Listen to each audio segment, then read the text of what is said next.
Ceci est un livre audio autogénéré par Google. 1. Fondamentaux. Félix Meyer. Votre temps est fini, et il commence. À propos des archives musicales d'Edgar Varèse, 1883-1965. Pendant des décennies, les manuscrits musicaux et de nombreux autres documents sur la vie et l'œuvre d'Edgar Varèse sont restés en possession de Xu Wenchung, ancien élève et assistant du compositeur franco-américain. Au terme d'intenses négociations et grâce à des donateurs privés, ces précieuses archives ont pu être transférées à la Fondation bâloise Paul Sacher, où elles sont désormais accessibles au public. L'impact de Varèse sur ses contemporains et les générations suivantes. Bien qu'il ait fait sensation dans l'Amérique des années 20 et suscité l'intérêt de la jeune avant-garde européenne après la Seconde Guerre mondiale avec ses créations très remarquées, entre autres, de Désert Paris 1954, et du poème électronique, Bruxelles 1958, Edgar Varèse 1883-1965 n'en demeura pas moins toute sa vie un artiste marginal. Et durant les 10 dernières années de son existence, on s'est souvent davantage intéressé à sa personnalité rebelle, charismatique qu'à sa musique, cette dernière étant d'autant plus difficile à classer que Varèse avait pris ses distances tant avec le néoclassicisme d'influence strawinskienne, jugé de plus en plus démodé, qu'avec à l'opposé le sérialisme porteur d'avenir issu d'Arnold Schoenberg et de ses élèves.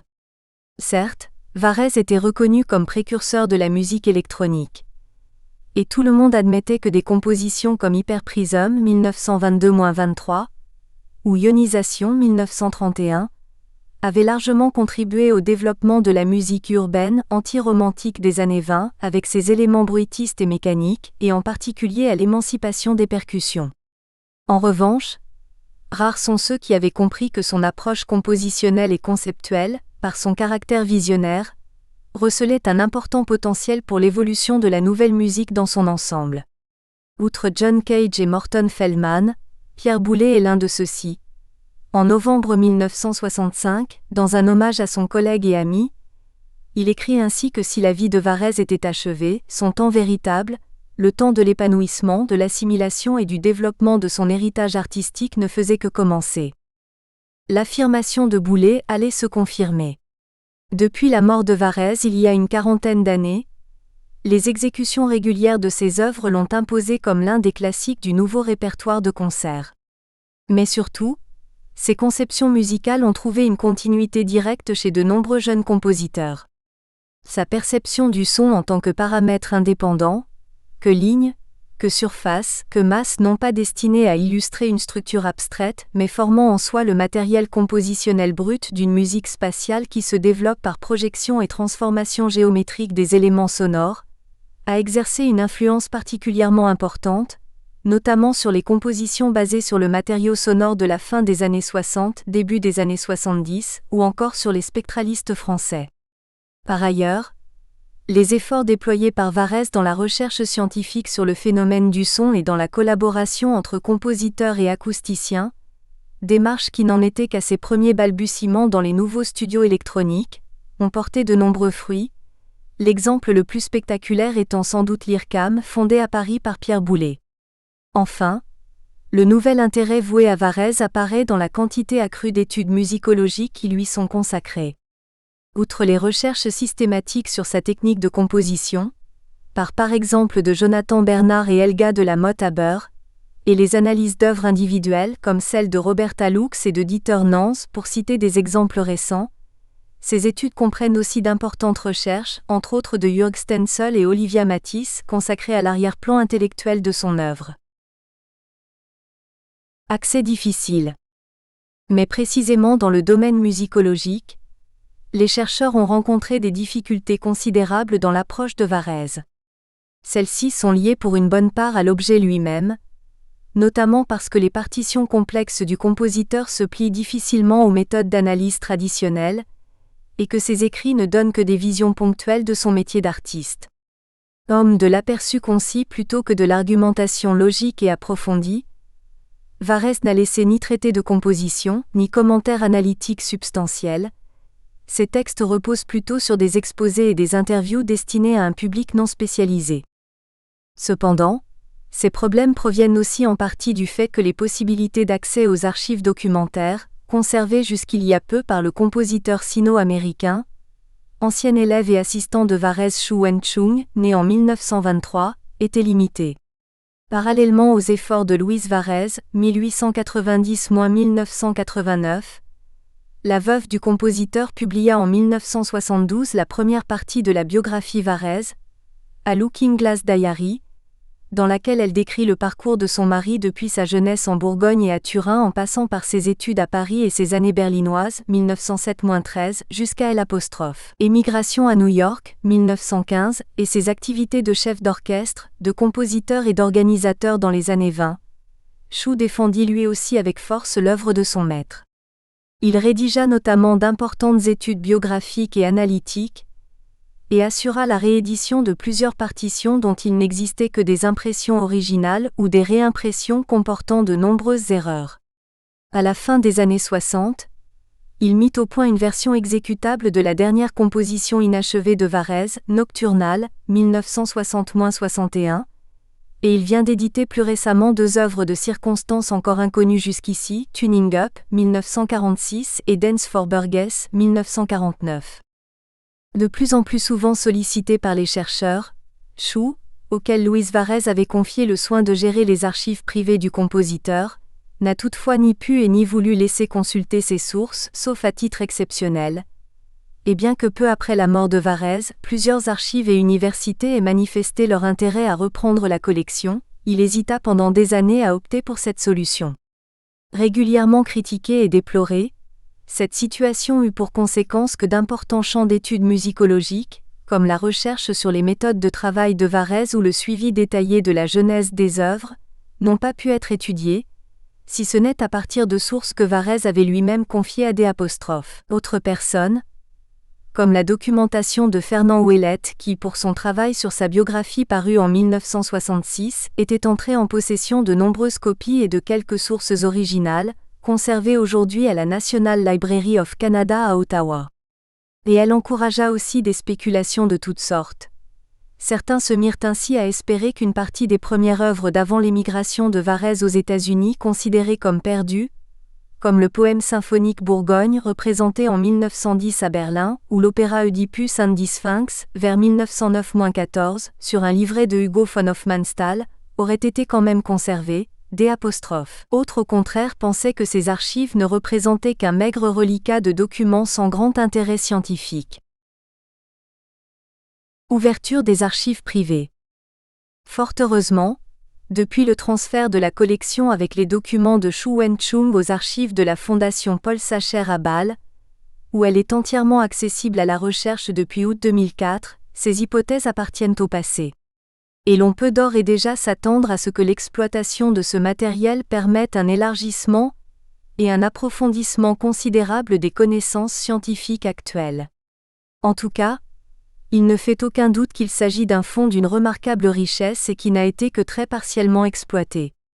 Certes, il ne comprend ni la volumineuse bibliothèque, ni l'importante collection d'objets d'art de ce compositeur régulièrement inspiré par les arts plastiques et lié d'amitié avec Joseph Stella, Alexander Calder, Johann Miro et bien d'autres peintres et sculpteurs. Les tableaux et autres objets des arts ont été vendus aux enchères en 1991 à San Francisco, et la bibliothèque, CD du vivant de Louise Varèse, est depuis 1995 en possession du Harry Ransom Humanities Research Center de l'University of Texas at Austin.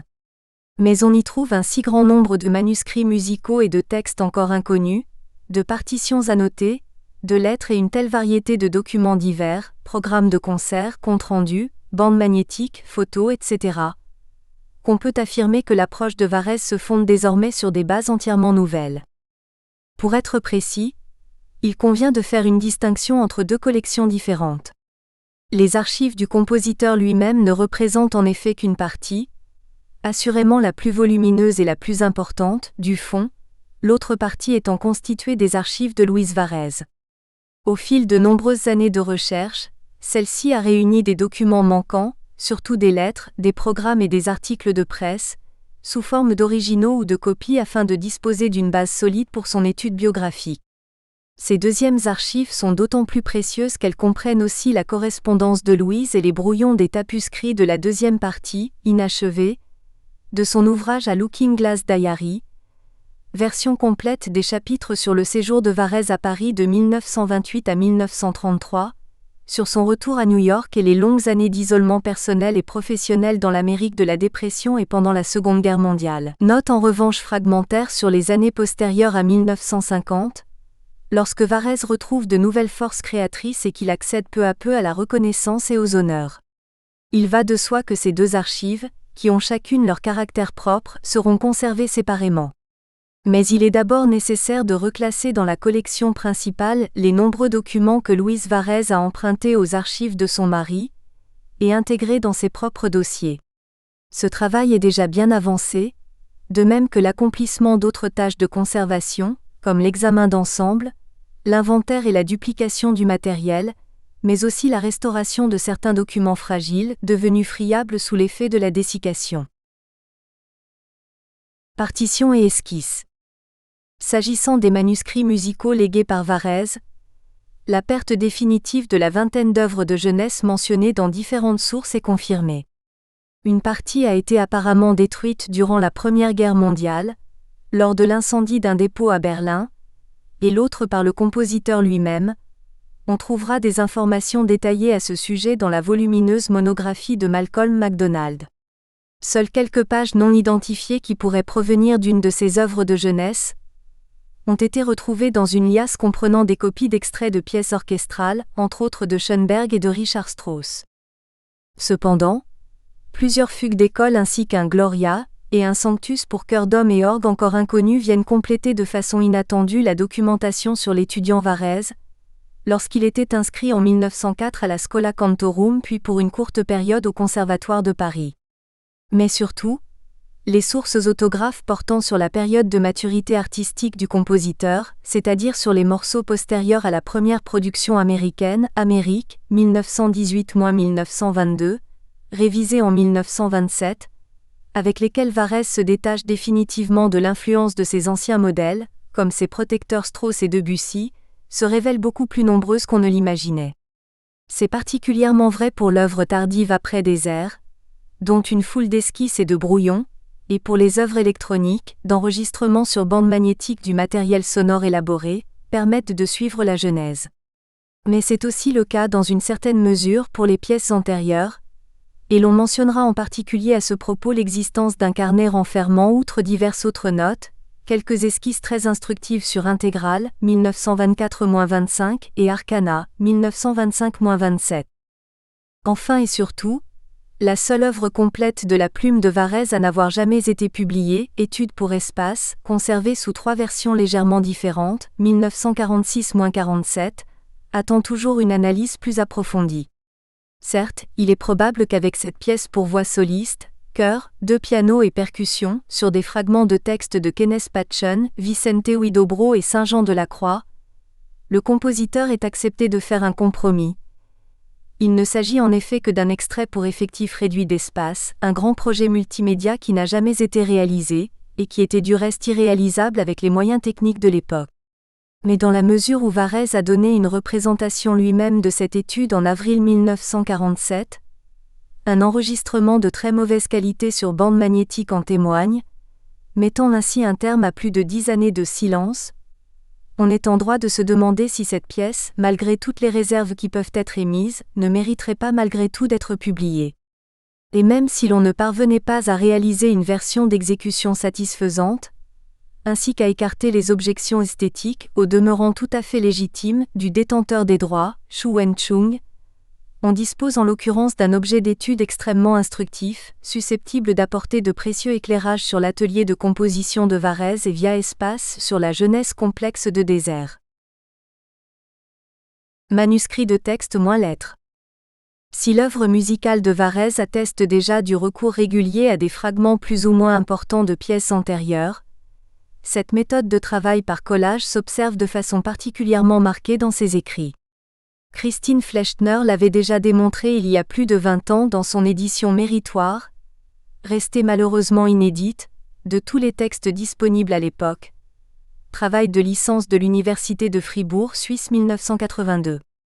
Mais ce n'est qu'avec les documents de ses archives, et notamment les enregistrements sonores d'interviews, les manuscrits et tapuscrits soit complets, soit fragmentaires des séries de conférences The Evolution of Musical Form, Manhattanville College, Purchase, NY 1943-44, et 20th Century Tendencies in Music, Columbia University 1948, dont seul le titre était connu jusqu'ici, Q', apparaissent la vraie dimension et les références précises de ces emprunts. Et seules quelques-unes de ces conférences redécouvertes révèlent toute l'étendue des connaissances historico-musicales de Varèse, dont on sait qu'il ne se considérait pas comme un révolutionnaire, mais qu'il développait organiquement ses préoccupations compositionnelles, en particulier son plaidoyer pour de nouvelles sonorités et de nouveaux instruments, à partir des acquis de ses prédécesseurs. Ces documents appellent une nouvelle édition, et cela d'autant plus que le principal recueil de textes existant était déjà en deçà de l'état des connaissances de l'époque lors de sa parution, et qu'il ne satisfait que partiellement aux impératifs scientifiques. Enfin, les lettres envoyées et reçues par Varèse sont elles aussi d'une grande importance. Avec les programmes de concert, les comptes rendus et les bandes magnétiques, elles constituent un élément essentiel des archives non seulement en termes quantitatifs, mais aussi de par leur qualité.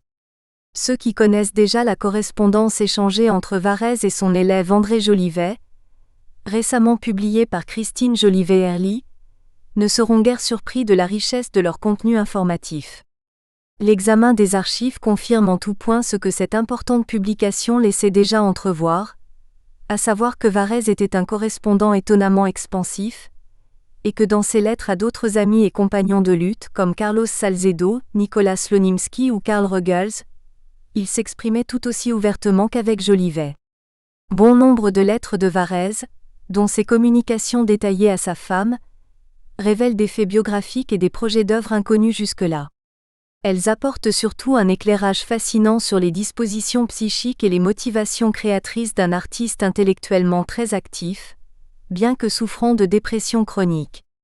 Un artiste qui aura marqué l'histoire autant par son rôle d'inspirateur et d'organisateur, par exemple comme fondateur de l'International Composers Guild, dont les concerts formèrent le principal forum de musique contemporaine du New York des années 20, ou comme directeur du New Chorus et du Greater New York Chorus, 1941-45, avec lesquels il laisse Adonna à son amour de la musique pré-baroque à une époque où celle-ci était encore largement inconnue, que par ses avancées dans des domaines encore inexplorés de la composition.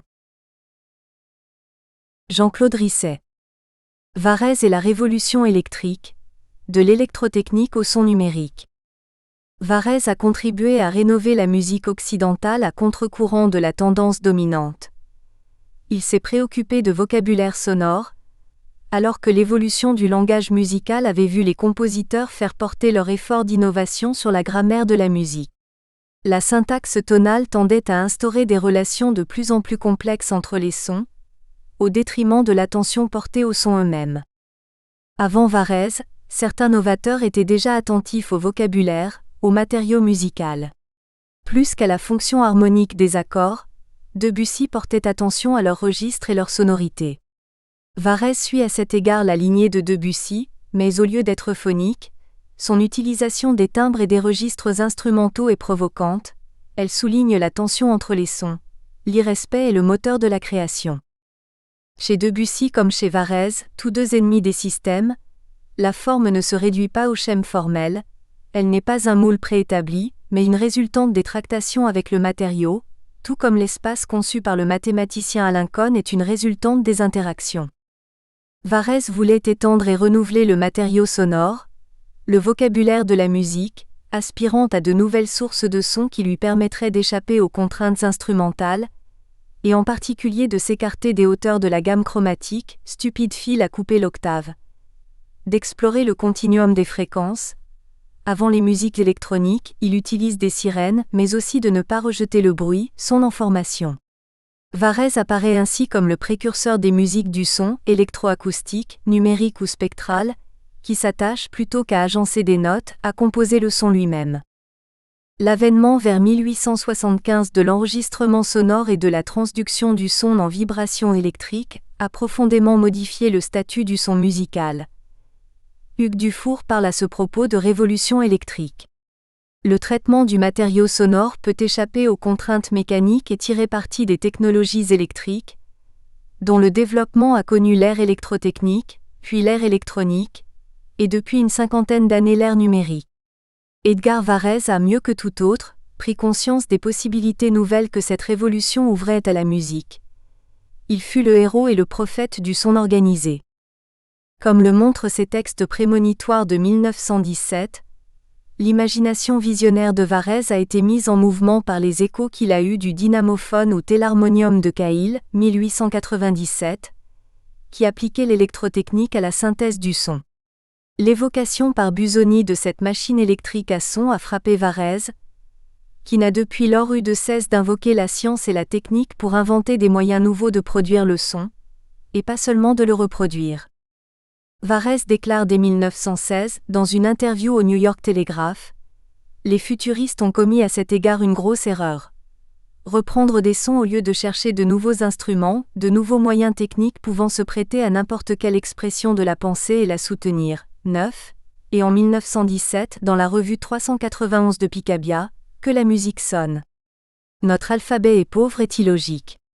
La musique qui doit vivre et vibrer a besoin de nouveaux moyens d'expression, et la science seule peut lui infuser une sève adolescente.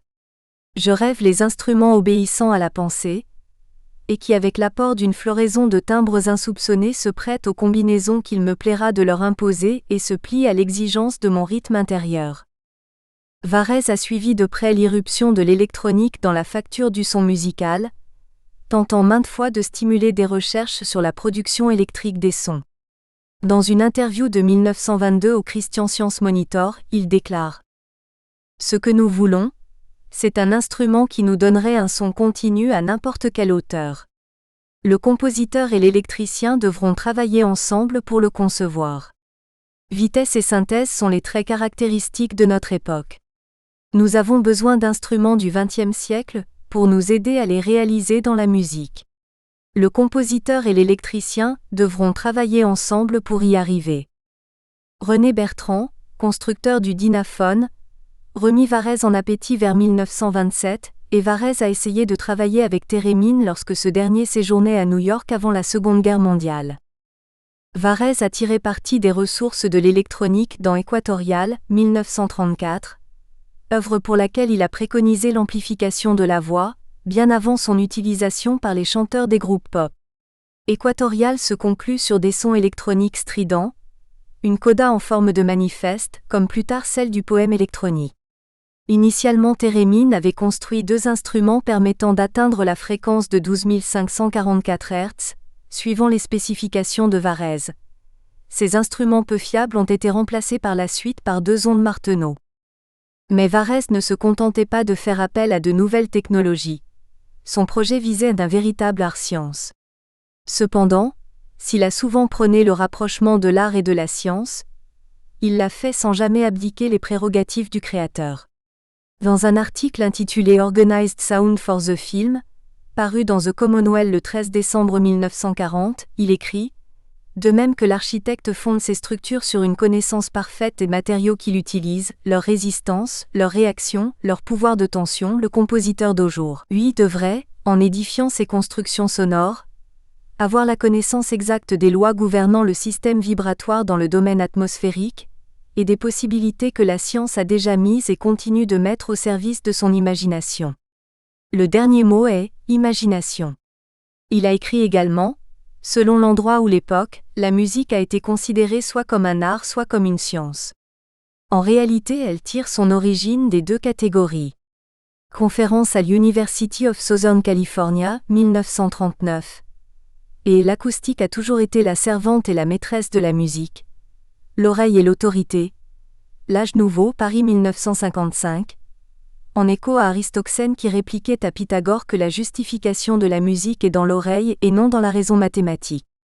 Hugues Dufour, dont l'œuvre monumentale Erwan développe en extension l'écriture pour percussion d'ionisation, écrit en 1991 dans son ouvrage Musique, pouvoir écriture, l'art-science varésien élabore la manière encore approximative et véhémente d'un art réellement moderne.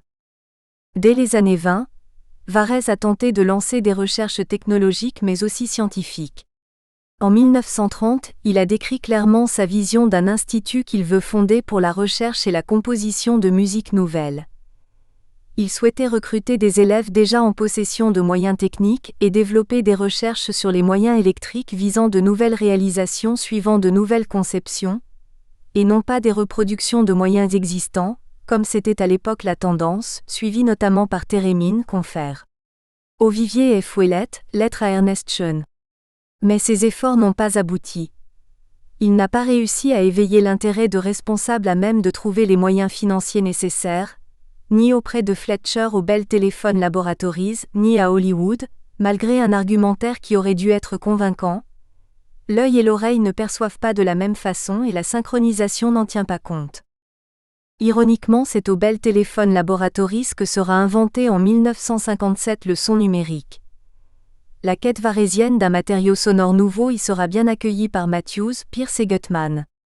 Dans les années 70, la fondation Walt Disney fondera à Valencia le California Institute of the Arts, qui effectuera des recherches d'avant-garde avec des créateurs comme Mel Powell, Morton Subotnick, James Tenney, et le cinéaste George Lucas financera temporairement un institut de recherche avancée sur le son numérique à l'intention de l'industrie du cinéma. C'est là qu'a été développé le procédé THX, avec des chercheurs comme Andy Moorer et James Lawson venant de l'IRCAM, Curtis Abbott et John Strone venant de Stanford.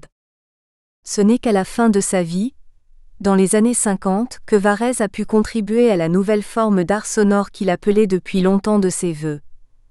Entre les États-Unis et l'Europe, Varèse a pu réaliser des œuvres de son organisées en tirant parti des technologies à l'œuvre dans les studios de radiodiffusion, studios qui avaient été détournés de leur but premier pour la musique concrète de Schaeffer, Paris 1948, et la musique électronique des '. Emer et Stockhausen, Cologne 1950.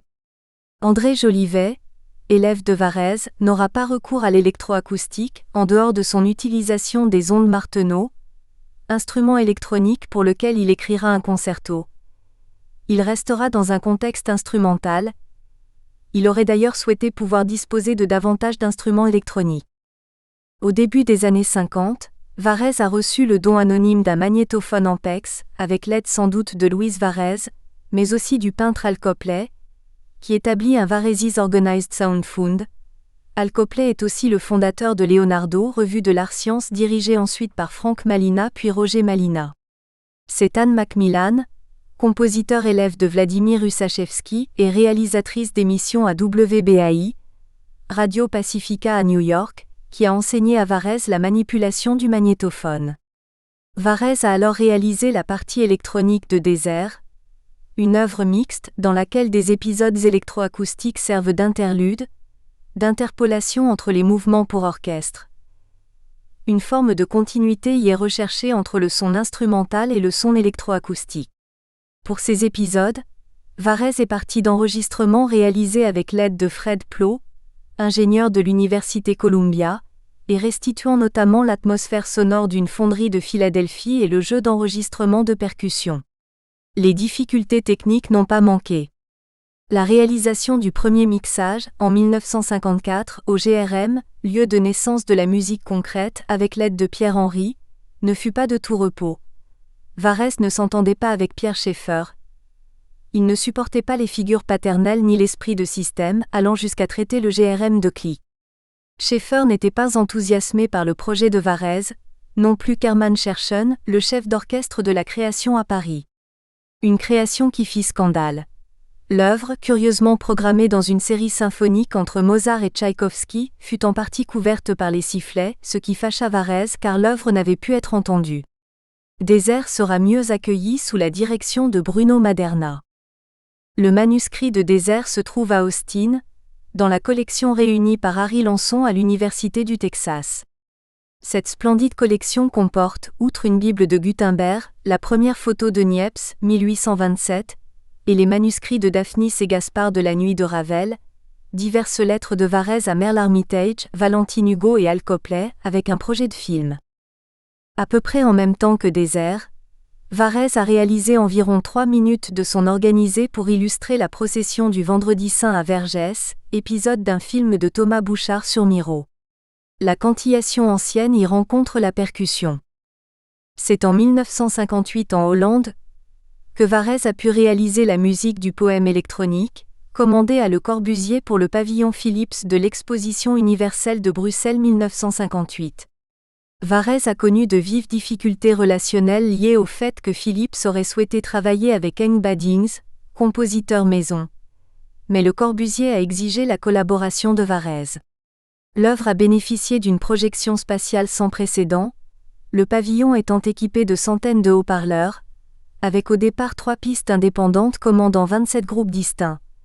Varèse était enchanté d'avoir pour la première fois pu réaliser son rêve de projeter sa musique dans l'espace. Yanis Xenakis était à l'époque assistant de Le Corbusier.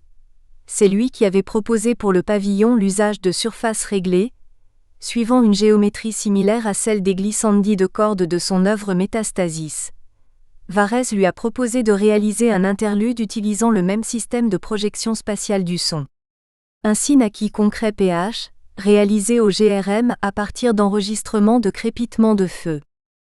La partie sur bande des interpolations de désert a été revue en 1960 et 1961 au studio de l'Electronic Music Center de Columbia-Princeton, situé tout près de l'Université Columbia, qui venait d'être réalisé par Peter Mosey sous la direction de Vladimir Ussachevski.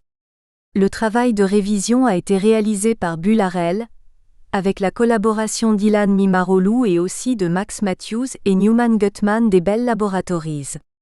C'est cette version qui est utilisée dans l'enregistrement de Robert Kraft avec le Columbia Symphony Orchestra, dans celui de Charles Vuorinen avec le groupe de musique contemporaine et dans la version figurant dans l'enregistrement intégral de l'œuvre de Varèse réalisé par Ricardo Chailly à la tête du Royal Concertgebouw Orchestra. Après cette réalisation, un groupe de personnes vivant autour de New York, notamment Ussachevski, Luenin, Babbitt, Pierce, Matthews, a envisagé de financer la réalisation d'un studio personnel pour Edgar Varèse et aussi de le faire travailler sur le son numérique au Bell Labs. Les problèmes de santé de Varèse ont entravé ce projet. Les mixages réalisés pour la nouvelle version de la partie électronique de Désert sonnent, mais ils sont par endroits saturés. Varèse tentait de compenser la perte de présence des aigus en augmentant l'amplification. Or la technologie audio de l'époque ne permettait pas la même dynamique qu'aujourd'hui. On ne pouvait trop baisser les niveaux sans être envahi par le souffle, et il y avait moins de latitude vers les niveaux élevés. La distorsion était forte dès qu'on allait dans le rouge. D'autre part, l'original a été endommagé par des envois postaux et des manipulations sans précaution. Les éditeurs connaissent mal les contraintes et les servitudes des enregistrements sur bande. Vladimir Ussachevski avait proposé de refaire un master pour le mixage des interpolations électroniques de Désert. Une possibilité qui avait plus tard interpellé Georges Boeuf, pour qui la découverte de Varèse a été un événement marquant, Horodisky 2000. Malheureusement, Louise Varèse, qui comprenait mal l'enjeu sonore et musical, s'est opposée à ce projet par prudence, puis le projet est devenu caduc avec les disparitions d'Harrell et d'Ussachevski. Après Désert et le poème électronique, Varèse restait insatisfait quant au contrôle du matériau musical qu'offraient les techniques analogiques. À propos des matériaux sonores qu'il appelait de ses vœux, il insistait dès 1917 sur les contraintes qu'il me plaira de leur imposer. Il fallait qu'il se plie aux exigences de mon rythme intérieur. C'est en vue de faire de la musique que Max Matthews et John Pierce ont eu l'idée de mettre en œuvre au Bell Telephone Laboratories le son numérique, et non pour synthétiser la parole, comme on le croit souvent. Varèse a suivi cette mise en œuvre avec un vif intérêt. Il est devenu ami de Pierce, Matthews et Gutman, et il a présenté au public une des premières musiques synthétisées par ordinateur, les pitch variations de Newman Gutman, lors d'une carte blanche partagée avec John Cage au Village Gate de New York, tout près de chez lui, le 29 avril 1959, voir exemple 1.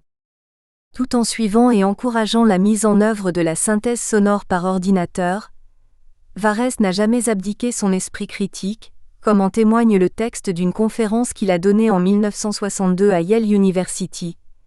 Nous ne devons pas nous attendre à ce que nos dispositifs électroniques composent pour nous. Les moyens électroniques permettront de composer de la bonne et de la mauvaise musique, comme ce fut le cas pour les instruments. L'ordinateur est une invention merveilleuse, qui paraît presque surhumaine. Mais en réalité ses limites sont celles de l'esprit de l'individu qui lui fournit son matériau. Ce nouvel art est encore dans son enfance, et je crois fermement, puisque maintenant les compositeurs et les physiciens travaillent enfin ensemble, et puisque la musique est de nouveau liée à la science comme elle l'était au Moyen Âge, qu'on inventera des dispositifs nouveaux et plus efficients musicalement. Exemple 1. Pierce et Matthews souhaitaient inviter Varèse à travailler au Bell Laboratory. Malheureusement, il n'a pas été possible de trouver un assistant. De plus, Varèse souffrait vers 1960 des problèmes pulmonaires et d'une claustrophobie angoissante. Il refusait de passer par les tunnels, Holland Tunnel, Lincoln Tunnel, reliant Manhattan au New Jersey, ce qui obligeait faire un grand détour jusqu'au Washington Bridge. Il allait cependant souvent aux concerts à New York, et il était attentif aux jeunes compositeurs. Il avait horreur de la campagne. Il allait trop souvent à son goût à la McDowell Colony où Louise Varèse rédigeait ses souvenirs. J'ai pour la première fois rencontré Varèse en septembre 1964, à Judson Hall, tout près de Carnegie Hall, lors d'un concert du New York Avant-Garde Festival organisé par Charlotte Moorman. La salle était pleine pour entendre ses œuvres, qu'il présentait en américain avec un enthousiasme aussi chaleureux que son accent bourguignon. Varèse était populaire dans l'avant-garde new-yorkaise, mais il n'en gardait pas moins sa franchise abrupte. Il interpellait Charlotte Moorman, souvent nue dans les pièces de théâtre musicales qu'elle jouait avec Nam June Paik. Avant-garde ? Ou derrière ? Nous avons longuement parlé à la Rushan Tea Room, avec Max Matthews et Jim Tenney, puis souvent au téléphone. J'étais stupéfait lorsqu'il m'a rappelé dès le lendemain. Varèse comprenait très bien l'enjeu d'une recherche sur les sons cuivrés, qui visait non pas à réaliser des ersatz, mais à comprendre ce qui faisait l'intérêt et la personnalité du son. Il était essentiel d'injecter vie et identité à des sons de synthèse et de ne pas en laisser le monopole aux Morticians. Durant l'année scolaire 1964 à 1965, plusieurs concerts Varèse qui ont connu un grand succès à New York, des airs par l'orchestre de Boston et Eric Linsdorf à Philharmonic Hall, et une belle soirée avec Ralph Shepey et les Chicago Players fin mars à Carnegie Hall. Tout en préparant des projets numériques, Varèse a continué à composer pour les instruments. Prendra-t-on le cheval pour voyager, quand il y a l'avion ? Mais ce n'est pas parce qu'il y a des voitures qu'on ne peut plus monter à cheval. La première de nuit, inspirée par le poème Dans la nuit d'Henri Michaud, et aussi par Anaïs Nin et Noche Oscura de Saint-Jean-de-la-Croix, était annoncée à un concert à Philharmonic Hall au printemps 1965. Malheureusement l'œuvre n'était pas prête, et on a joué ce soir-là une version provisoire de Nocturnal. Début juin 1965, Varèse était venu chez John et Helen Pierce. Nous avons fait de la musique avec James Tenney et Carolee Schneemann, Max et Marjorie Matthews, Rosen et moi. Nous avons envoyé une carte à Carl Ruggles. Olivia Matisse a retrouvé cette carte. Fin août 1965, j'ai été rappelé en France pour mon service militaire, malgré une intervention de Varèse auprès de l'attaché culturel pour que je puisse continuer la recherche engagée. Nous sommes allés lui dire au revoir, alors qu'il venait d'apprendre la mort de Le Corbusier. Sa mort en automne 1965 ne lui a pas laissé le loisir de travailler au Bell Laboratories sur le son numérique, ce qui était prévu pour l'hiver 1965 à 1966. Finalement, c'est Vladimir Ussachevski qui viendra au Bell Laboratories pour réaliser en 1968 Computer Piece numéro 1, qui utilise à la fois mes sons de synthèse en arpèges harmoniques, synthétisés pour Little Boy et modifiés par des techniques de studio, et le montage par ordinateur de sons concrets, mis en œuvre par le programme Super Splicer de Sandra Prusansky et Steve Johnson. À l'occasion du centenaire du Corbusier, sur le toit-terrasse de son unité d'habitation à Marseille, j'ai organisé en 1988 un hommage à Varèse en projetant des œuvres musicales, des films expérimentaux de Moholy Nagy, Robert Morris, et le premier film abstrait de Hans Richter, Rhythmus 21 réalisé en 1921. Richter était après la guerre devenu enseignant d'art et directeur de l'Institut du film de City College à New York, et il avait eu des projets de collaboration avec Varèse. Un peu plus tard, en 1992, Le GMEM a réalisé à l'occasion d'un anniversaire du bâtiment un concert avec le concours d'EDF. Densité 21.5 était jouée par un flûtiste sonorisé à 30 mètres au-dessus du sol, et les percussions de Strasbourg ont joué ionisation dans leur version réduite à 6 instrumentistes et autorisée par Varèse. Le dernier avatar des technologies électriques est sans doute la mise en réseau. La possibilité de diffuser par téléphone les sons produits sous forme électrique par le dynamophone de Cail lui avait donné au début du XXe siècle un débouché commercial. Il n'en va pas autrement aujourd'hui pour des technologies numériques du son et de l'image, qui deviennent avec la toile, le World Wide Web, objet de commerce, ce qui évidemment modifie les perspectives. Varèse n'a pas connu le web ni les concerts transatlantiques organisés par Keith Saunier ou Michel Redolfi, mais dès les années 20, sa musique suggérait à des écrivains comme Massimo Zanotti Bianco des images de masse sonore dans l'espace astral. Varèse avait suggéré dans les années 30 de diffuser espace par radio simultanément de différents points du globe, un projet qui n'a jamais abouti. Beethoven a écrit « Je suis électrique par nature ». Il faut certes voir dans le recours de Varèse à l'électricité un souci d'efficacité et de puissance acoustique, mais Varèse était en même temps peu soucieux de bousculer la musique par la soumission aux propositions d'une technologie. Réticent vis-à-vis d'innovations sauvages et préoccupé de disposer de moyens, capables de se prêter à n'importe quelle expression de la pensée et de la soutenir, il maintenait son exigence d'une volonté organique et son refus d'une démission du compositeur. Il ne souhaitait pas donner au traitement du son une valeur décorative ou cosmétique. Il voulait composer le son comme substance, comme c'était le cas pour l'orchestration de Brahms selon Varèse et pour l'écriture de Proust selon Beckett. Messiaen a déclaré en 1965 dans une interview à la radio « C'est au fond lui qui, il y a un très grand nombre d'années, a prévu les musiques concrètes et les musiques électroniques. Événement majeur de la musique au XXe siècle selon Messiaen. La préparation évidente de l'électronisme, mais à l'époque personne ne l'a compris que Varèse seul. » Comme l'écrit Hugues Dufour, Varèse a eu pour projet d'instaurer un renouvellement symbolique et sensible qui réalise en musique l'équivalent des mutations intellectuelles de la révolution scientifique. Mais Varèse s'est heurté à une situation historique. Varèse n'est pas le précurseur d'une quelconque ère future mais le musicien de la réalité d'un temps. Un temps qui a refusé les forces de développement et les a étouffées dans l'œuf, vouant la création au paroxysme et à la convulsion. Une civilisation qui perd la capacité de se symboliser elle-même. Dufour, 1991. L'art est ce qui laisse la trace la plus durable d'une dans l'imaginaire humain. Quelle image laisserait de son époque un art qui tournerait le dos aux acquis scientifiques et techniques de son temps? Référence. Dufour, Hugues Musique, Pouvoir, Écriture, Paris, Christian Bourgois, 1991. HORODYSKI, Timothée Varèse, Héritage et Confluence, Atelier national de reproduction des thèses, Lille 2000. Matisse, Olivia Edgar Varèse and the Visual Art, PH. D-Thesis, Stanford, UMI. Dissertation Service, Ann Arbor, Michigan, 1992. Ouellette, Fernand Varèse, Segers, Paris, 1966. Risset, Jean-Claude, The Liberation of Sound, Art Science and the Digital Domain, Contact with Edgar Varèse.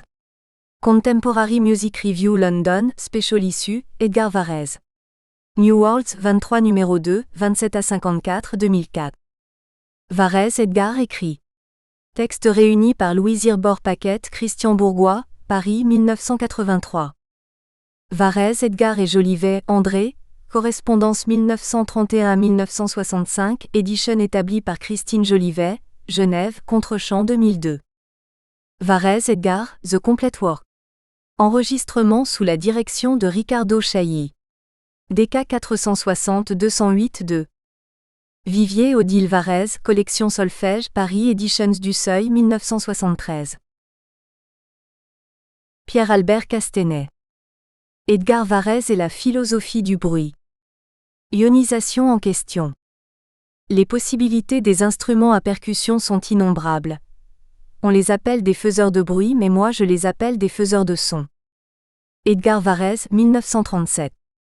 Pour le futuriste italien Luigi Russolo, en 1913, La différence vraie entre le son et le bruit se réduit uniquement à ceci. Le bruit est bien plus riche de sons harmoniques que ne l'est généralement le son vain.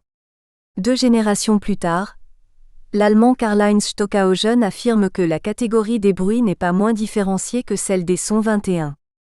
Entre ces 2 aventuriers européens résident l'esprit, la pensée, l'art visionnaire et l'entreprise d'Edgar Varèse, ce rénovateur de la création musicale française qui relativise quelque peu les notions couvrant le son et le bruit. Car pour ce pionnier, lorsque l'on dit bruit pour l'opposer à son musical, il s'agit d'un refus d'ordre psychologique. Le refus de tout ce qui détourne du ronronnement, du plaire, du bercer. C'est un refus qui exprime une préférence. Se remémorant les années 1930, André Jolivet note à la mort de son professeur et ami, donc en 1965, que l'auteur d'Amérique travaillait à une philosophie du bruit, considérée comme un son en formation. Or le concept de musique entendu comme « art-science », revendiqué par Edgar Varèse s'appuiera sur le matériau brut de la musique qui est le son. Calqué sur les grandes déclarations humanistes des Lumières, la philosophie empirique et marginale de Varèse consiste en l'organisation de bruit et de rythme en fonction de la convocation effective de matériaux bruts. Au sujet de l'expérience humaine dont les épopées restent pragmatiques et somme toute irrationalistes, Luciano Berio affirmait que dans la musique, en fait, la dimension empirique et sensible d'une part et la dimension intellectuelle et spirituelle de l'autre, le corps et l'âme comme disaient les anciens, s'identifient à travers des systèmes de relations que nous ne cessons de mettre patiemment à l'épreuve, même s'ils semblent obscurs aux oreilles de notre esprit. Étant en rapport avec une mise en réseau rythmique complexe et autonome, certains comme Nicolas Slonimsky, le premier ionisateur dédicataire d'ionisation de Varèse, ont appelé cette philosophie naissante « géométrie sonore 28 ». D'autres comme Hugues Dufour l'ont nommé « antimonde 29 », au sens représentatif d'un chaos auditif mais aussi au plan sensible d'un rapport au chaos social, voire politique. Denis Diderot n'écrivait-il pas dans le discours sur la poésie dramatique que les beautés ont dans les arts le même fondement que les vérités dans la philosophie? En l'occurrence, mutadis mutandis, la poésie dramatique peut se substituer à la musique percussive pour laquelle les propriétés brutes du matériau possèdent les mêmes bases que les idées libertaires de Varèse au sein de la philosophie du bruit. En somme, la définition du bruit organisé rythmiquement est, selon Jolivet, démontrée d'une façon éclatante et indiscutable pour les tam-tams, les gongs, les cymbales, frappés, frottés ou suspendus, et le fameux tambour à cordes. Ce dernier, dont le vrai nom, le nom anglais lion roar, est si expressif, constituant une invention de Varèse qui offre des possibilités sonores et affectives d'une rare puissance. Cet instrument hybride sait enrichir aussi bien les cordes et les bois graves que les cuivres, et même à découvert ou survolé de quelques voix espacées, mais suffisamment puissantes, il produit un effet certain. Il marque puissamment les démarrages des basses et il s'enrichit volontiers des harmoniques produites par les instruments mêmes, dont il a aidé ou accentué l'attaque 31. Ce sentiment de force légendaire reporté sur l'œuvre et la personnalité de Varèse est évoqué également dans les écrits d'Anaïs Nin. Ainsi, sa puissance convient à l'échelle du monde moderne. Lui seul peut jouer une musique qui s'entende au-dessus du bruit des voitures, des machines, des usines. Lui seul a suffisamment d'envergure pour ne pas céder un pouce de terrain qu'il occupe dans le vaste continent américain. Il a la vigueur, la vision, la puissance. Les sons qu'il joue font trembler les vieux murs 32. Si Karl-Heinz Stockhausen a dit de l'auteur d'Espace qu'il était un bon père de famille 33, Morton Feldman, dans un texte intitulé In Memoriam, Edgar Varèse datant de 1966, commence par se demander ce qu'aurait été sa vie sans Varèse. Tentant de répondre, le compositeur américain poursuit son hommage par le truchement de cette comparaison. Au lieu d'inventer un système comme Schoenberg, Varèse a inventé une musique qui nous parle par son incroyable ténacité plutôt que par sa méthodologie 34. En dehors des rôles significatifs de la caisse claire ou de la cymbale, instruments d'origine militaire, qui peuvent rehausser un contrepoint ou qui aident à magnifier le galbe de broderies instrumentales diverses, Jolivet note que, chez Varèse, il n'est pas rare de voir la percussion travaillant presque en concertino.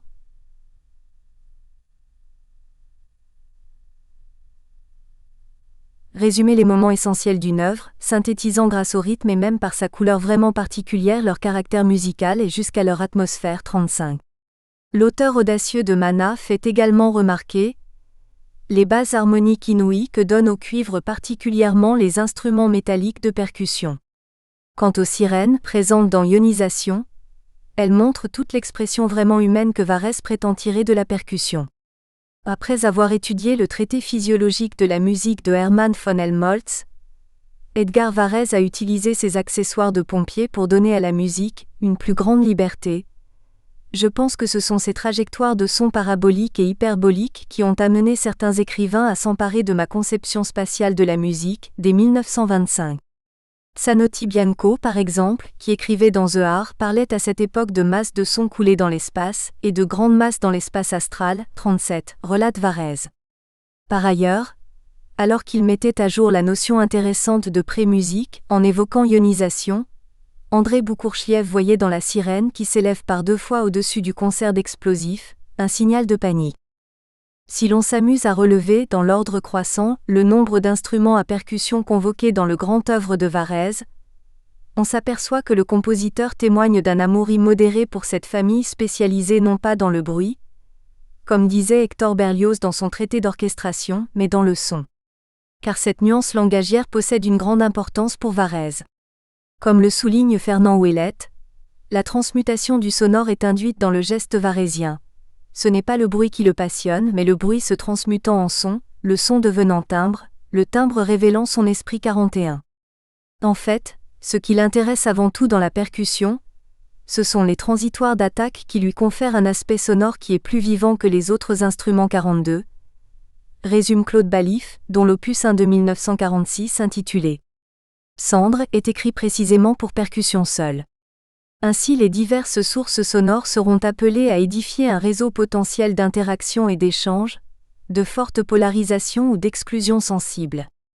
La physique fantastique de Varèse puise dans la science de nouvelles assurances intuitives, elle lui emprunte de quoi fonder cette représentation. Varèse invente un langage de masse, de rythme, de fréquence et d'intensité. L'architecture des volumes et des registres du son, la composition des impacts et des résonances contribue à concentrer ou à dilater l'espace acoustique. Varèse utilisera en outre le pouvoir spatialisant des timbres en les associant souvent en un rythme unique d'expansion et de contraction. L'art science varésien a donc trouvé dans la physique une acoustique analogique 43, analyse Hugues Dufour. Avec la vogue de la musique moderne, dans laquelle hypertrophie et prolifération de la percussion étaient légion, 6 pièces pour orchestre 1909 d'Anton Webern, Le Sacre du Printemps 1913 d'Igor Stravinsky, 3 pièces pour orchestre 1913 à 1914 opus 6 d'Alban Berg, Les Coefforts 1916 L'. Homme et son désir 1918 de Darius Milhaud, Parade 1917 d'Eric Satie, Façade 1920 de Sir William Walton, Intégrale 1925 d'Edgar Varèse, Ballet mécanique 1925 de Georges Antheil par exemple et pour ne rester qu'au premier quart du siècle, la mise en œuvre de concertos, Darius Milhaud, André Jolivet, Henri Tomasi, William Russell, Robert Kurka, Henry Cowell, la représentation de concerts collectifs de percussion puis de récitals de solistes, dès 1965, sont devenus facteurs socioculturels de création. Naviguant à vue entre esthétique et extra-esthétique, c'est en tant que véritable émotion que le philosophe Alain a loué l'apparition du sonore artistique dans le chaos, allant jusqu'à affirmer solennellement qu'il n'y a sans doute de belle musique que dans le bruit 46. Rappelons peut-être qu'au début de ce siècle bruiteux, Gustav Mahler et Richard Strauss ont introduit dans leurs orchestres symphoniques des instruments d'un type relativement nouveau comme le marteau, les chaînes ou l'éolyphone, machine à vent. Et que Georges Antheil et Edgar Varèse feront la part belle au tambour à cordes et à la sirène à main, Georges Gershwin et Maurice Ravel au klaxon et à la râpe à fromage, Éric Satie et Francis Poulenc au coup de pistolet et au stries sonore des roues de loterie, Arthur Honegger au bouteillophone. Tout le monde ne peut pas regarder en face un concept qui fait vaciller les concepts, écrivait Louis Aragon en 1929-47. Initié aussi par une nécessité d'ordre esthétique, le passage du bruit au son a alors émancipé un pan expérimental de la musique savante. Bien entendu, il est intéressant de noter que sa prégnance a été énorme avec l'apparition d'Ionisation d'Edgar Varèse composée à Paris entre l'hiver 1929 et le 13 novembre 1931.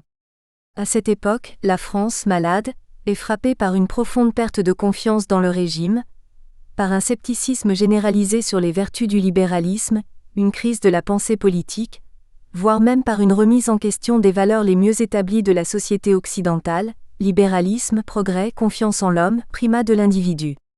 Les contemporains ont donc eu conscience d'une crise de civilisation, une crise qui remettait en jeu les fondements même des sociétés libérales 49, analyse l'historien Serge Bernstein. Par mimétisme, cette crise et cette remise en cause sont aussi celles des valeurs et du statut de l'art musical, de sa fonction, de sa forme et de son matériau. Giacomo Manzoni énonce que devenu mythique, Ionisation déconcerta par la suite et la critique musicale et le monde des braves mélomanes 50. Frank Zappa raconte que lorsqu'il a eu vent du disque de l'œuvre pour percussion de Varèse, au beau milieu des années 1950, il était alors adolescent, le disquaire parlait d'un produit dissonant et abominable. En clair, c'était la plus mauvaise musique du monde 51. Notons tout de même qu'au-delà du scandale, Jean Barraquet trouvait cette forme de réception soi-disant inexplicable ou indéchiffrable, cette incompréhension progressive mais identique à tous les moments de la naissance de chaque œuvre esthétiquement valable. Le texte barraquéen faisant référence à la messe de Notre-Dame de Guillaume de Machaut, à la symphonie en sol mineur de Wolfgang Amadeus Mozart, à la grande fugue de Ludwig van Beethoven et à Ionisation d'Edgar Varèse. Dans ce sillage d'ordre sociologique, l'attitude vis-à-vis du bruit de la percussion a procédé de mouvements pluriels et somme toute passablement contradictoires. Les uns tirant naturellement profit de l'originalité brute et concrète du bruit dans un élan d'essence quasi écologique, les autres voulant le débruteur, le dompter, le maîtriser, le civiliser, l'urbaniser afin de le ployer sous la loi rigide d'un système occidental de contrôle véritablement syntaxique. Contrairement aux expériences des futuristes ultramontains qui se noyaient dans la globalité sonore des fameux bruiteurs, ululeurs, grondeurs, crépiteurs, froufrouteurs, éclateurs, glouglouteurs, bourdonneurs ou sibileurs, la philosophie du bruit varésienne s'est attaquée en premier lieu au rythme. On sait que le musicien proche des poètes et des peintres s'attacha moins aux arguments de l'orphisme qu'à la notion de simultanéisme 55. Rêvant, entre autres, à une musique faite de simultanéité métrique indépendante 56, il a en fait anticipé une bonne part des concepts temporels et polymétriques de la musique sur bande. L'un des plus grands attraits que l'électronique a apporté à la composition musicale est la simultanéité métrique. Ma musique étant fondée sur les mouvements de masse sonore indépendante, j'ai depuis longtemps ressenti le besoin et anticipé l'effet par leur déplacement simultané à différentes vitesses 57, déclarait-il. Ainsi, à la croisée d'influences multiples, bruit brut, contexte métropolitain et d'intuitions anticipatrices, Edgar Varèse prône le monopole dynamico-rythmique. J'ai travaillé avec les percussions car je ne voulais pas que d'autres instruments me donnent le caractère anecdotique de la mélodie, alors que je travaillais purement sur le rythme.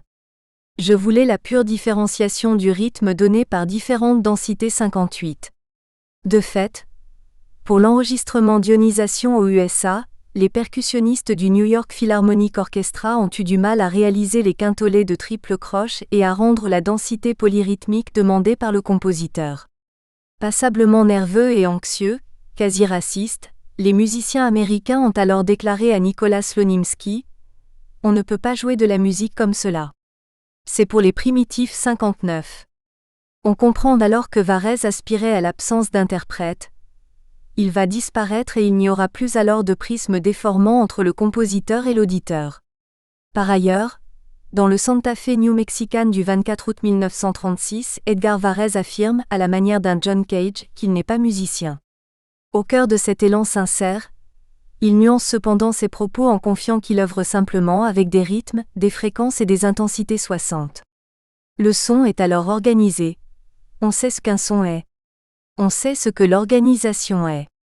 Quand on dit « musique », c'est très vague 61, tentait-il d'expliquer aux mélomanes avides de rationalité. Pour Varèse qui se fondait sur les nouveaux concepts de l'astrologie, la base du rythme, c'est l'immobile chargé de sa puissance. 63. Assez proche des idées de Giacinto Scelsi qui reprenait à son compte cette belle définition. Le son est le premier mouvement de l'immobile 65. L'auteur de l'étude pour Espace a affirmé lui aussi que le son était fondamentalement vivant 66. En fait, en émancipateur de conduite énergétique comme en fauteur de troubles acoustiques, Varèse est arrivé à décloisonner les catégories ancestrales en déliant totalement le rythme de la métrique et de sa pulsation pour le rattacher au timbre. Le rythme est essentiellement la manière dont le son diffuse et irradie dans l'espace. Le rythme se conçoit donc comme une variation dynamique de la densité, de la forme d'occupation dynamique de l'espace, précise Hugues Dufour qui a pris de grandes leçons auprès de l'analyse de la percussion varésienne. Au reste, John Cage constatait « Je reste un compositeur pour percussion, que j'écrive pour percussion ou non. C'est-à-dire, ce que je fais ne repose jamais, structurellement ou comme procédé, sur la fréquence mais plutôt sur des considérations de durée 68. » De son côté, Edgar Varèse ne déclarait-il pas en 1959 que le rythme en musique donne à l'œuvre non seulement la vie, mais la cohésion. C'est l'élément de stabilité 69. Rappelons que dans la deuxième partie de son essai intitulé New Musical Resources, 1919, revue en... Nous espérons que vous avez apprécié cet aperçu. Pour continuer à écouter ce livre audio sur Google Play Livres, utilisez le lien dans la description de la vidéo.